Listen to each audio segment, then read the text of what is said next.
Hey guys, what's going on? This is Travis P11, and today I'm bringing you a quick video on some value-priced upgrades, I guess you could say, that I did to my Bear Creek Arsenal AR-15.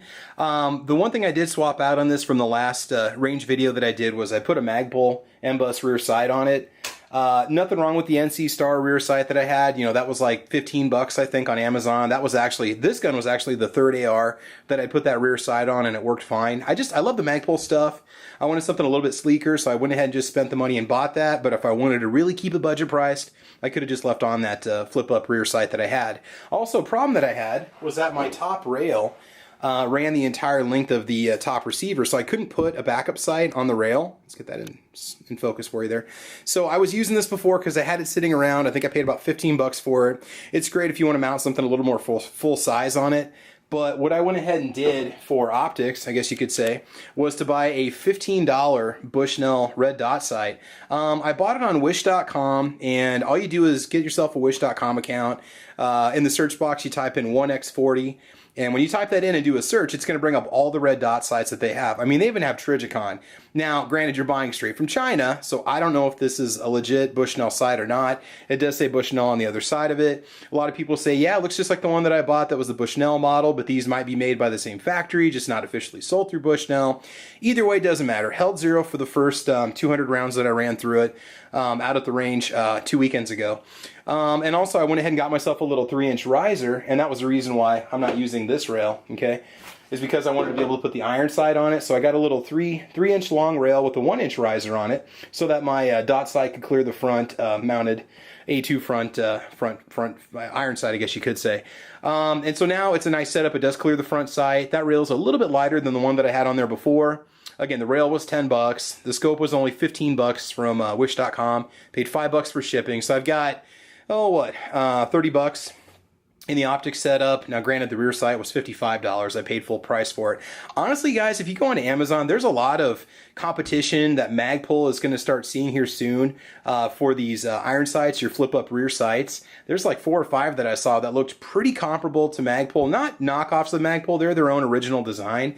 But, you know, some of them are $15 or $20, and I'm reading the reviews. Now, look, I don't base every purchase on reviews, but I do like to read a bunch of reviews, especially the 3- and 4-star ones, just to see what people have to say about it. And if they say it performs just as well and they ran quite a few rounds through their firearm, I might consider buying it. And that's one of the reasons why I bought the Bear Creek in the first place. I read nothing but good stuff about it. I think one guy had problems with an extractor, and that was it. Oh, I also put the Bravo Company extractor upgrade kit in this. I have not fired it since then. I have charged a few rounds in it just to make sure for functionality that it does actually extract the rounds, you know, when you pull back on the charging handle, and it does. So we'll see how that actually performs at the range, see if I have any misfires or not.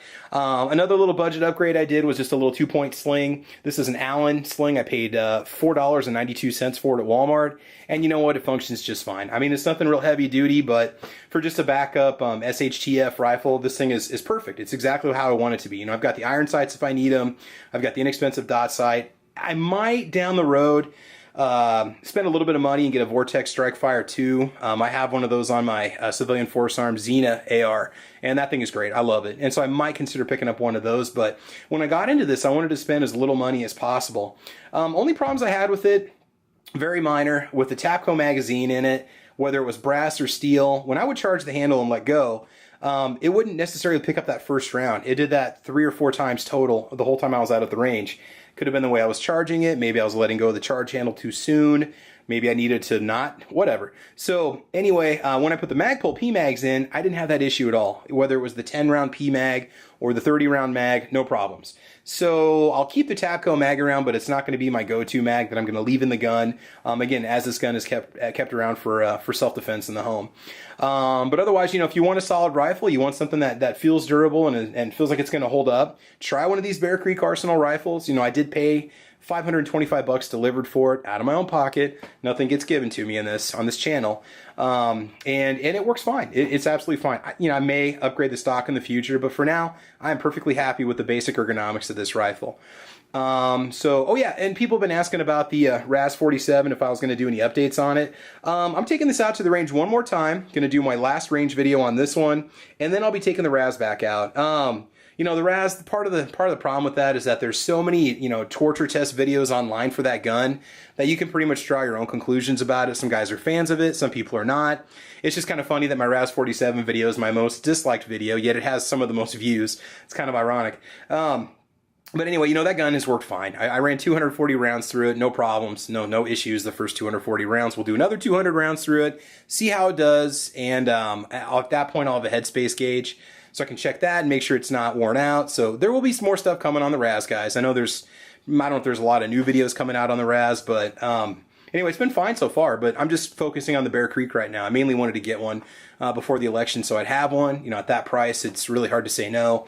In Nebraska, you don't have to pay the sales tax on internet sales if the place you're buying from is not established in Nebraska nor has a store in Nebraska. Classic Firearms does not, so I got the rifle sales tax free.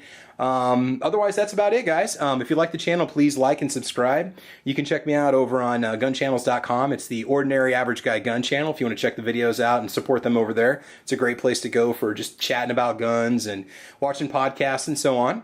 Otherwise, I think that's about it. So have fun, be safe, and I will see you soon. And stay tuned for more videos on the Bear Creek and also the Raz 47.